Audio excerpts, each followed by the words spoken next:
It still says off air for me. Okay, now we're on air right now, so I'm gonna start singing. Okay.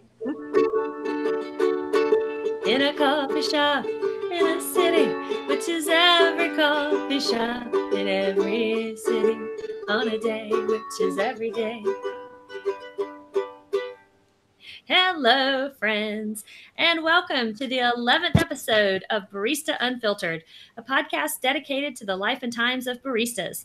They tell us what's brewing in their lives and work in this free-flowing and unfiltered podcast. I'm Jodie Lee. And I'm Austin Miller. We're your hosts, and we're so glad you've joined us again. Today, our guest is Gina Parham, and she's a barista who lives in Las Vegas, Nevada. She's going to tell us about her work as a barista and as an artist. Her medium for expressing her life experience as a barista is comic strip art. You're going to want to check this one out on YouTube, and while you're there, just go ahead and subscribe to us because we need some subscribers. But before we get into Gina's interview, I want to remind you guys, we are still trying to name that fuzzy little chick that Austin has. So send us your suggestions. This guy right here. At info@baristaunfiltered.com. All right, let's get busy meeting Gina. How are you, girlfriend? I'm good, chilling. Just got off of work about an hour ago, so I came straight here to do the podcast. Typically, we record in the morning and we ask you what kind of coffee you had, and it's a recent memory, but it might have been a while since you had coffee because this is the evening time. So what do you like to drink first thing in the morning typically? Typically, first thing in the morning, if I'm at home, I'll drink like a hot coffee with like cream sugar. But if I'm at work, I'll drink like an iced coffee, either like a flavored iced latte or cold brew coffee, which I usually drink. I've been drinking soy milk, so that's good. And I recently got introduced to oat milk, so I don't know. I like all kinds of like different iced coffees, different flavors, and things like that. Are you guys having trouble keeping oat milk stocked in your store? Oh, actually, the oat milk thing, I actually started drinking it like after going to Aware Coffee. We don't currently like serve it at Grouchy John's. I mean, hopefully sometime soon, but not yet. We just got it and we had it for like 3 weeks, and then all of a sudden like every single coffee shop in San Francisco wants to have oat milk now. So I think they aren't even ramping up production enough to keep up with demand, so we can't even get it. It's always on back order. So we had it, we made big signs for it, everybody got excited, and now it's like, actually we don't have it anymore. Oh, no. But hopefully I think that'll change. I think some of the big companies will start upping their production because it seems like it's like what everybody wants now. Almond milk is out of style now. Yeah, it's the trendy thing, definitely. Like, I was definitely iffy about it because when I went to this new coffee shop, I was like, do you guys have soy milk? And they were like, no, but we've got oat milk. And I was like, okay, I guess I'll try that. And I was like, then I tried it. And then I was like, wow, this is really good. So I'm curious, how long have you been working in the coffee industry? I've been for about 3 years. I started in December of 2015 at a local coffee shop. How I got that position was like, I'm also a baker. I don't know if you guys like really got that from like looking at my Instagram or anything, but I was like, I did culinary for 4 years at my high school. Like, it was like a tech high school. So I did culinary. I did like a lot of baking during that time too, like on my own and in school. And then I used that experience to say, hey, I can stock your pastry case and bake in the mornings and stuff like that. So yeah, that's kind of how I got the position. I worked there for 1.5 years, and then I got convinced to work at another coffee shop called Grouchy John's, and it's really cool. We have local artists putting up their art and things of that nature. I even host an artist showcase that goes on sometimes, like I try to do it every month. Sometimes I'm unable to, but yeah, they let me host an artist showcase. So yeah. And do you do the baking for your shop? For Grouchy John's, sometimes we get most of our pastries from Carl's Donuts, but I started baking vegan muffins for them just to have like a vegan option. So because our second location has a huge kitchen bakery oven, so I was like, yes. I love it. So it's so beautiful the first time I saw that kitchen because of the big oven and all the like bowls and mixers and stuff like that. So that was exciting. My old job like only had like a tiny little toaster oven, and I baked and I stocked their whole pastry case with that toaster oven. But anyways, yeah, I've been baking for them, vegan muffins, different variations of things. So what percent of your time, like, how much of your time do you split between baking and actually being on the floor, being a barista? Honestly, it like varies. It's kind of inconsistent. Like I'm not the only baker there. Sometimes there's people in the morning. It's whenever we need like the vegan muffins. We're trying to get more things in the pastry case, like different vegan things, gluten-free stuff. But we just have to find like good recipes and things for those until then, just vegan muffins. Cool. And so what kind of customers do you get coming into the shop where you work? Like who are you mostly serving? I think all kinds of people. We get, yeah, really. I get a lot of artists my age coming in.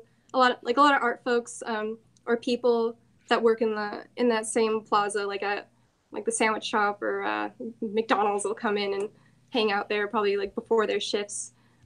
Old people. I guess I see a lot of old people. I'm not gonna lie. Business meetings. Is that because the population of Las Vegas is largely retirees? I don't know. Are you working like when I think of Las Vegas, I think of, you know, the Bellagio and the Strip.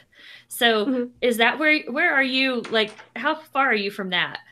I'm pretty far west actually. That's where I live, and I'd say my job is pretty like far west. I'm like farther west than my job. It's about like a 20-minute drive for me to get there, but it's pretty far from the Strip. Okay. Not too far. I'd say like maybe like 15 minutes via the freeway. You can get to the Strip and downtown and things like that. So do you get like entertainers coming in, or like a lot of tourists, or is it mostly sort of your like regular workaday people that are in the city? It's a lot of like regular working people that come in. We do get tourists sometimes. They'll be like, oh yeah, we're going to the airport right now, or we're from out of town, and we just found this coffee shop. And I was like, okay, hi, what's up? Like I'll ask them where they're from and stuff like that. So yeah. So go ahead. Have you ever seen anybody famous? Oh no, I've never. Unfortunately, no. I think we've had like politicians come in, but that's at the other shop. Grouchy John's. I work at their second location, their newer location. So I don't know if it's like really popular enough for people to be coming in, like famous people to come in. I know at our first location, more famous people have come in. Well, famous as in like politicians. But that's all I know of, to be honest. So no Britney Spears or Lady Gaga or nah. Unfortunately, no, they don't know how to support the local coffee shops yet. Yeah, maybe if they do come in, they have somebody come in and bring it to them. Oh yeah, probably. So we found you actually on Reddit. There's a subreddit called Barista, and most of the time when you go on there, it's like people posting pictures of their latte art and those kind of things. So most of the posts are kind of pretty much the same. But I saw your post. Or I think maybe it was a friend of yours posted your art, and that was something different.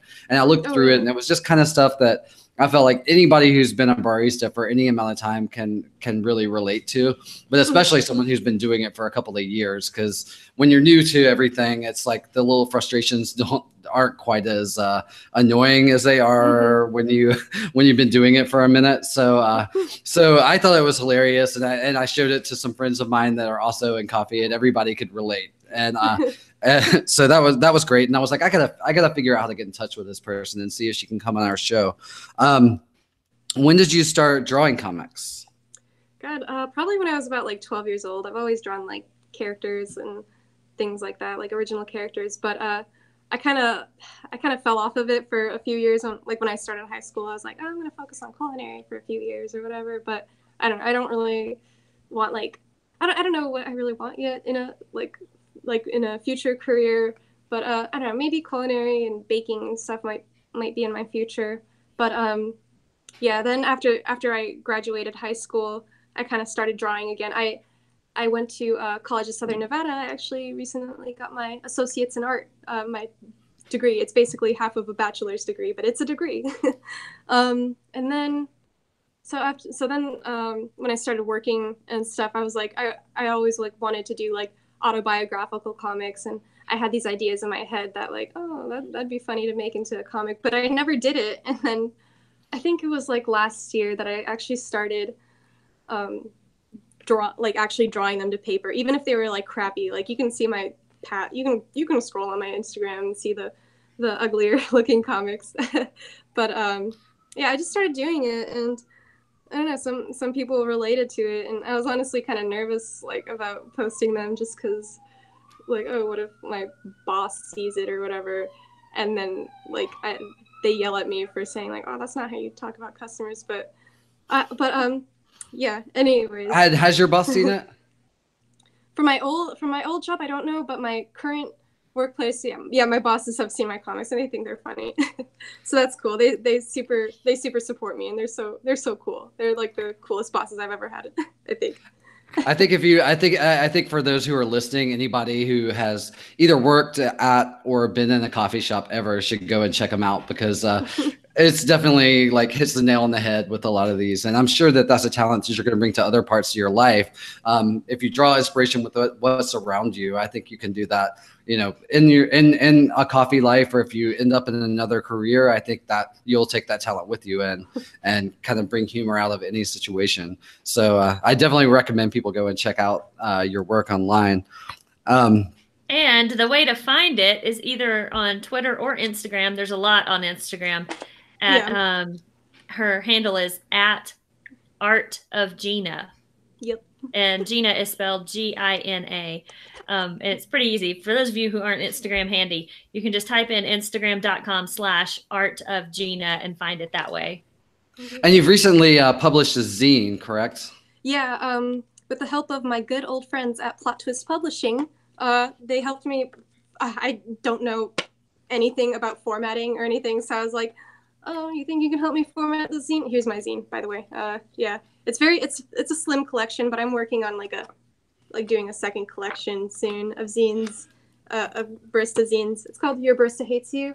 And if you go to my Instagram and click on my link tree, there's a link to my big cartel if anybody listening wants to order it. And you know, with the title, you know, I think like someone who's a customer might look at that and say, oh, really? My barista hates me. But I think the humor in that is that, like, if you've ever worked in a kitchen, which you have, mm-hmm. you know what it's like when you're behind walls and you're in the weeds. Things are busy. You're getting ridiculous requests, something like that. You can cuss, you can vent, you can do whatever you want to, sling things around. But the funny thing in the life of a barista is that you're kind of in the weeds, like someone in the kitchen is, but at the same time, you have to have that public facing face where you have to sort of just like bite your tongue and smile. And and there's a lot of humor in that, because yeah, oh man, there is a lot of like, oh, did we disconnect? Nope, we're still good. Okay, because your picture disappeared. But yeah, anyways, like, oh my gosh, like the other day I was like, this, you know how old men like joke around, like some old men, but I don't know, there's like a specific type of old man that'll go up to you and be like, oh, they'll jokingly say, I need 96 shots of espresso. And I was just like, I can barely muster up a pity laugh. Like, I'm so exhausted. And how many times have you heard the same joke? A lot of times, like, I don't know. And they're like, I'm just messing with you. And I just laugh. I pretend to laugh, but I really want to say like, listen, I'm just here to make the coffee and ring you up. Just go. Well, it's funny now that you have this medium for expressing all this frustration and annoyance that happens on a daily basis. Like, it's almost like, thank you, creepy old guy. I'm just going to write a comic about you. Yeah, exactly. Like, I don't know. It's cool to kind of have an outlet for that, like those moments in life. Have your customers been able to see your? Have the customers been able to see your zine at all? Yeah, definitely. I have a couple people who've seen my comics and they really like them. And yeah, I did. I went to recently. There's a Vegas Valley Comic Book Festival where I kind of introduced these zines and started selling them. And I saw a couple of my customers there that like wanted to like buy it, and that was really cool. So shout out to those people. But have you displayed them all at the coffee shop? I don't, because just because there's like bad words in them, and I don't know. I feel like maybe they're too like, oh, is this about me or whatever? But actually, I saw them at another coffee shop that that Plot Twist Publishing works with. That they do like classes and things like that at sometimes. But yeah, I don't know. I'll save that for the whole favorite coffee shop list thing. Sorry, I'm using my hands a lot. Have you found any of your, do you find like your customers inquisitive about your life? Beyond just like making the coffee, like are there customers there where you really kind of have that dialogue with and are kind of supportive of your ambitions in life? Oh yeah, definitely. I had a couple, I had like one person like want to commission me like a custom made comic, but we're still working that out. And I don't know, even sometimes me, I'll like go up to people that I see are drawing and I'm like, I draw too, because like I don't know, it's just cool to like see that and relate to people. Like they like, we talked about comics and things like that, like how comics aren't just guys in capes and stuff like that. It can be like slice of life or more representative of people's stories and things like that, like different perspectives in life. So yeah.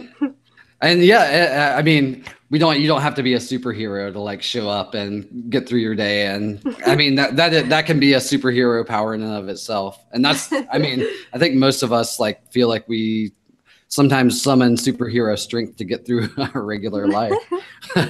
Yeah. You have to muster up that courage, Jodie, I'm sure you could come up with some comics about the massage therapy industry. Oh my gosh, all day long. I just had a patient today, and you'll have to see YouTube to appreciate this. But and she'll love me telling this story. I said, so let me show me your range of motion on your neck, and I said, turn to the right. So she turned to the right, and then she turns to the left, and then she goes, now on the right side, I can turn all the way over here. And I was like, that's not your neck range of motion. That's your shoulder and hips. And she's collapsed into laughter, and she's like, you see this all the time, don't you? I was like, I do. People do not know how to move just one set of joints that you ask them to. It's so cute. Anyway, I mean, I love all my patients. Oh yeah. So Gina, a lot of your work pokes fun at sort of the unpleasant side of being a barista, and understandably, because that's what it's there for, is to sort of laugh at and vent. I mean, yeah. I mean, it really, you can't. I mean, positivity is a wonderful thing, and I know that you have that inside of you because you get up and you make art out of it and you do something with it. So what would you say, which this isn't really funny, but what would you say are the positive sides of your life in the barista world? I guess just getting to know cool people and kind of like having a nice conversation with someone, and like I don't know. I mean, I wouldn't say I don't know any positive things. I just like, I feel like I'll think of something later. But one positive thing is like when people are really nice and they give me like they give us like a $5 tip or something. I'm just like, I owe you my life. Thank you so much. Money is love. Money is love. I don't know, money has energy. That's for sure. Yeah. When it's given with that intention, I think, I mean, it does make you feel appreciated. Yeah, feeling appreciated by people and things like that. When people are just nice in general and they don't just say like iced coffee in response to how are you today? Right. Or they tell you a joke, even if it's like a corny joke. Sometimes if somebody tells something that it's kind of like with a wink wink and you feel like they're on your side. Yeah, I don't know. Yeah, like that. Yeah. I got one. Do you want to hear it? For sure. It's sort of seasonal. What is an elf's favorite car? I don't know. Her Toyota.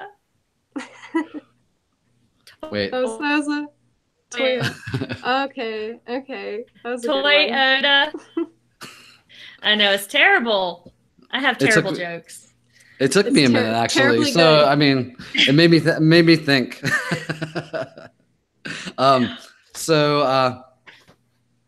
Through your comic strips, you're giving us a glimpse into sort of the most ridiculously frustrating things that happen.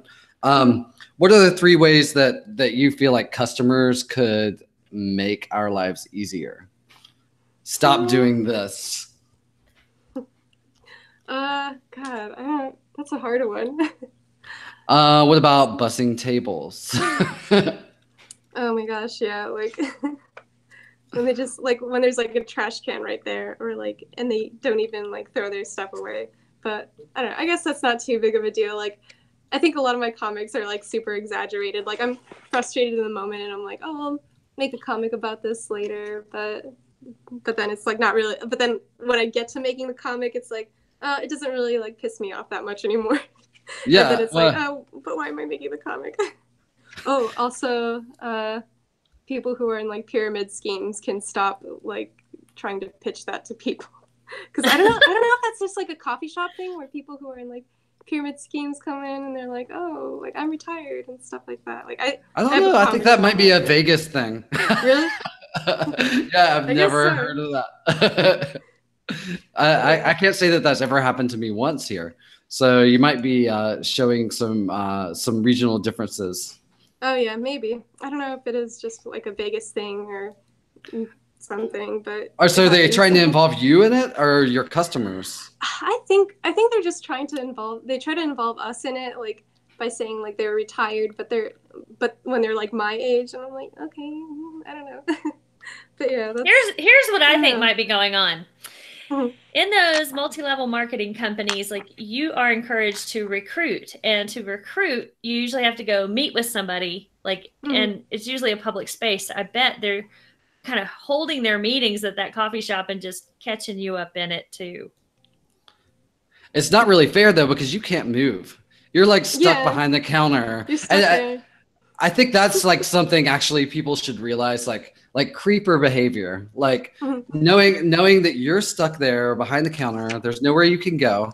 So like if someone's gonna come up and say like hit on you in a creepy way, or something like that, just to be aware that that you're there doing your job and you can't go anywhere.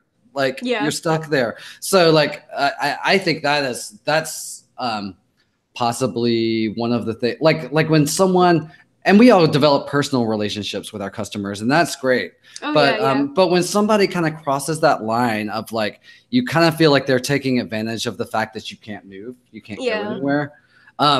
Which that would be the similarity with the pyramid scheme, even though that doesn't happen to me. There's other times where I kind of feel like somebody is taking advantage of the fact that I'm like anchored in this spot. Oh yeah, and for sure. Can't go anywhere. Or getting, I don't know, just people getting mad at something that's like not my fault. I kind of want to be like, or people getting mad at something that isn't like directly my fault. It'll just be like, oh, like a mistake. Like I don't want to get too specific because I don't want to out anyone, but it happens sometimes. Like I'm like, oh, I don't know what to say. I'll talk to my manager or whatever, my supervisor, the boss. I'll text them and let them know what's going on. Or somebody yells at you about how much something costs. Yeah, that too. It's like, it's not my fault either. I'm sorry. Like our prices, like our prices are not determined by me. We have a weird thing in San Francisco where it's kind of ridiculous, but like if something's for here, it's taxed. If something's to go, it's not taxed. And so a lot of times people will forget to tax things if they're for here, but by law, that's what we're supposed to do. And so most of the time we remember to do it, and we tax people, but we'll have people that they're like, well, yesterday, like, my muffin wasn't taxed, and today it was. I was like, what, did you have it to go yesterday? And they say yes. And they'll act like it's my fault. I'm like, I mean, my line at this point is like, well, if you don't like it, you can write your congressperson. I think in my district, that would be Nancy Pelosi. So maybe she's the person you should be fussing at and not me. Or you should write your supervisor, but don't take it out on your barista who is not paid enough to put up with this shit. So it's like, so if it's for here, it's taxed, but if it's to go, it's taxed. Like I don't know. If it's for here, it's an odd thing. So basically what they're doing, the idea behind it is that groceries aren't to be taxed. Food is not to be taxed. And so it was supposedly sort of like a progressive law that said, food is something that all human beings need. And so we shouldn't be taxing it. So the intention behind it is good, but there is a weird side effect of that, which is that if someone gets food to go, it's considered groceries. If they have it for here, it's considered to be a luxury, and so it's taxed. And then coffee shop just falls into this weird nether zone. I guess that's just here in California, but it's kind of an unusual byproduct of our law.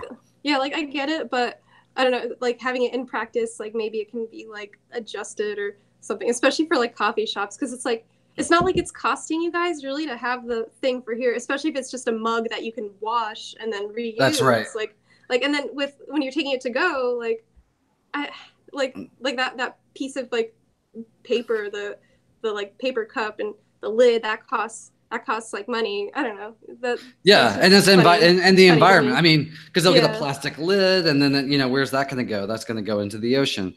So shouldn't it kind of seems almost backwards in a way, or unintended consequences that it's backwards. So I guess what I try to do now is if somebody complains about that, I just try to sort of be on their side, but say, hey, look, it's not my fault. Like I didn't make this law, and if you have a problem with it, you got to go vote, or you got to go like in some other way get involved, but definitely don't take it out on me.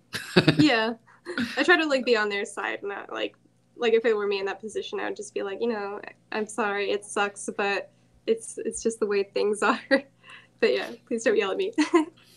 So you sound like you're relatively fresh out of school and new into the working world. Have you started formulating sort of like a plan of where you want to go with your art? Do you want to have a career in the art world or in the baking world? Maybe like I it's kind of vague, but like as a future kind of side project, I'd like to do like some kind of comic about baking, which is vague, but I don't know. Someday I'll do it. Maybe next year I'll work on it and start writing it soon. But I'd love to work in like children's media. I'd like to illustrate children's books, continue doing comics and stuff like that. Wherever the wind takes me, I guess.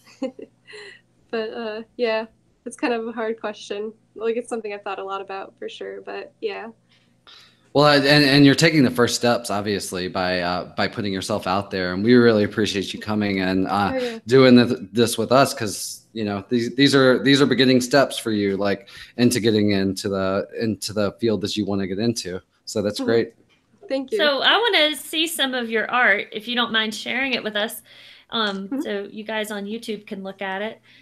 Okay. I have my zine right here. I thought at the last minute I would like bring it because I have them like just sitting in a box in my car.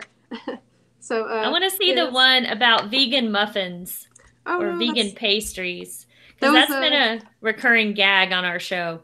Yeah, that's actually not in this one. I actually made it after this. I actually made it after this thing. I published this thing, but you can go see that on my Instagram for sure. Well, can you describe it for everybody? Oh yeah. So in this comic, this guy is like, "Oh, have a coffee. What kind of pastries do you have?" And then I say, which this has happened to me like a lot of times, like I just made these yummy vegan, and he's like, no, I don't want to hear it. I don't want to hear it if it's vegan. And I'm just like, yeah, but can I finish talking? That's kind of a punchline, I guess. Like, it happens to me a lot because I just started making vegan things like when I first started working in a coffee shop, because I don't know, I'm the kind of person where I'm like, oh, I want everyone to enjoy like a pastry, I guess, which is nice of me. But I just started making vegan things, and then when I started describing things as vegan, I noticed like either people were like, oh, cool, or they would just be like, no, because it has like a weird taste to it. Like vegan stuff is like tastes weird, but I noticed it's like only a thing where like they'll eat it or whatever, and then you'll say, oh, it's vegan, and they're like, oh, okay, like I noticed something was like wrong with it.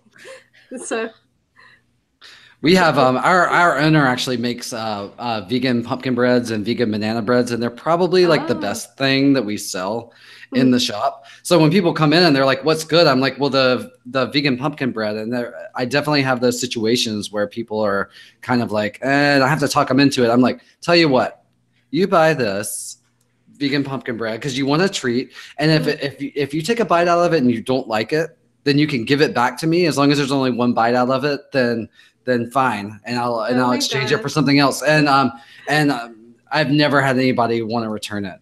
I really don't think you can tell the difference. Sorry, go ahead. And the other weird notion that people have, some people think because it's vegan, it's healthy. Mm-hmm, and that's not necessarily so either. It's got the sugar, flour, right? Flour. Oil, all the things. Oil. Yeah, it's still a dessert. It just happens to have certain ingredients that aren't in it, but more than made up with other ingredients, right? As you know, as a baker. Do you guys do gluten-free stuff as well? We've been working on it. We've just had like gluten-free flour sitting in the back, but we haven't had anything really work out yet. Just because, like, I think with gluten-free stuff, it'll be like you can tell just because like the texture. Like if I make gluten-free cookies, like the texture of it will be sandy, like a little bit sandy, which can be good, but I don't know, maybe not so good for other people. Like, that's the sandy texture. Our baker says that it's a lot more challenging making the gluten-free stuff than it is the vegan stuff. He makes both of them, and he's definitely like, keeps supplying the vegan stuff. I notice it takes a little bit longer for the gluten-free stuff to show up, and I think it's because it's a little harder to do. Yeah, it seems it's easier in theory, I guess, because you're like, oh, for the most part, you just need if you want to make a regular recipe with like that has flour, you just have to sub the flour for a cup for cup substitution, like a gluten-free flour alternative. But it's still a little bit difficult. Okay, we do want to see a comic strip though, so maybe pick one of them out of the book for us. Let me see here. Oh yeah, this is like my favorite one. One of my favorite ones.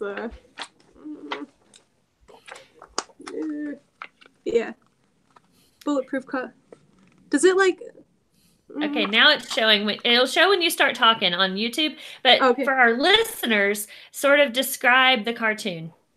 Okay, so in the comic, it's me and a customer looking at the menu, and he's saying he sees bulletproof coffee, and he's like, "Will the bulletproof coffee make me bulletproof?" Haha! Like, and I've heard that joke so many times. So in the second panel, I just have this exhausted, like aged face where I'm just like, oh my god, like I can't even muster a pretend to laugh or anything. But the face says everything, because you're not allowed to speak. You're not allowed to say or anything like that. So it's either going to be like in your little thought bubble over your head, or it's going to totally show in your face. Or you may not even show it in your face, but you feel like they must see it in your face, right? Yeah.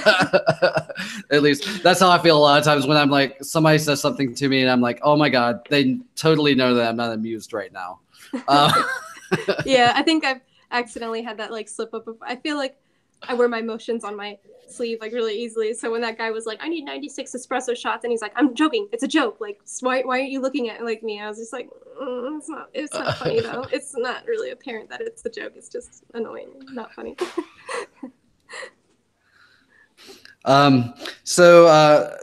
Do you do any traveling like around the country, go to other coffee shops?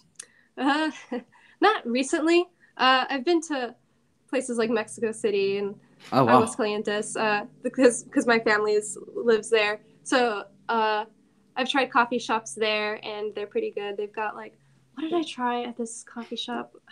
It was like this like Mexican chocolate and this like iced latte, and I've been practicing my Spanish, and I ordered it in Spanish, and I was like, oh, I feel so cool. But yeah. So what is Mexican chocolate? Is that does that have anything else added to it? I think it's like spices and stuff like that, cinnamon, things like that. Oh yeah.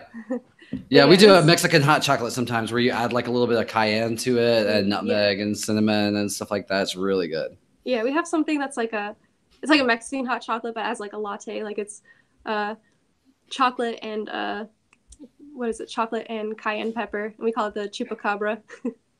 That's one of our specialties. You have to go easy with the cayenne pepper though, because if you add too much of that, it'll kick somebody's ass, basically. Yeah, nothing too spicy. Have you ever had that, Jodie? Is she there? I don't know. I think we may be without Jodie for the moment. Oh no.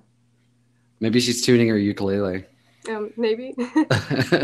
So one of the questions we always ask are, what are your favorite 3 coffee shops in the world that you've ever been to? Yeah, I know this question. It's so hard to pick. But in the world, let's see. I have to give one of those spots to Grouchy John's because I work there and it's a really nice place and the owners are cool. I mean, I guess this is in no particular order, but yeah, Grouchy John's, Tiabi Coffee and Waffle Bar, because they have a monthly comics wall that Plot Twist Publishing takes, like, kind of maintains. But I had my comics up there for a while. I think it was last year, and they loved them, and they even sell my comics there now. My oh no, she left the call.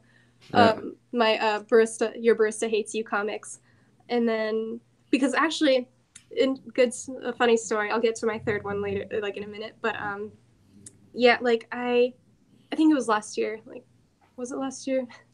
That I took a comics class that was there, and Jean Munson was the teacher. She's the editor of Plot Twist Publishing, but it was a comics writing class for adults, and I went, and she was like really like encouraging. She's like, "Oh, I like your comics; they're really funny," and stuff like that. And she told me about the anthologies that they do. So I submitted to one of the anthologies, and I got in, and I wrote and drew a comic for it. And you can, if it's called that one that was released last year is called Illuminates Enchantrix. You guys can find it at like plottwistpublishing.com if you wanted to order it. Or I can tell you about that later if it's like a feature thing, like, oh, any links or anything I should leave you guys. But and then this year I did the Queen's anthology for Plot Twist Publishing. I wrote and drew a story for that. And I don't know, do you know what an anthology is? Should I explain that for anybody who doesn't know? Sort of, but yeah, go ahead. Yeah, it's just a collection of like works and drawings centered around a specific theme. But yeah, like so I did that. Anyways, that was kind of going off topic. But yeah, Tiabi is kind of, I want to say like where I got my start, like drawing comics, like like I kind of got the kick in the pants I needed to actually like start drawing comics more consistently and like just more. Just drawing more in general. And then is that like a nexus for sort of the comics community there? Sort of like I don't know if there's like a specific like gathering place for comics people, but I know the editors go there a lot, and they like I usually pick up my prints and stuff because I get my prints and comics made with them and things like, and that kind of thing. Do they have do they showcase comics like on their walls there? Yeah, usually like I think it changes out every month. They do a comic wall at Tiabi. Oh, that's cool. And I know you had said you kind of wanted to talk about the comic community there in Las Vegas, and so I was wondering, like, do you besides meeting at Tiabi and other places, is there where are some spots that you know, people who are trying to get into the industry meet? Yeah, it's kind of hard to say. Like, there's not. I don't want to say there's not a lot of opportunity there, but you can find people who are like interested, like through social media and stuff like that. I know I used to go to at my wait, Gina, hold on just a moment. I'm going to interrupt you. Jodie, who we have lost, wants to sort of get back in on the conversation. I don't know if you can check your messages. We might be able to rejoin her through the link that she sent. Okay. Yeah, I turned off my phone at the beginning, so. Okay. Check this out. I'm going to go ahead and click on that, and I might be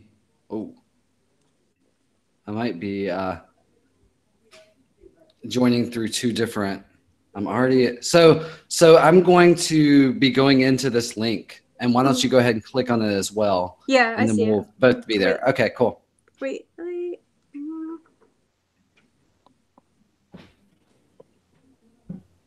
I don't see a link. Oh, 4:15.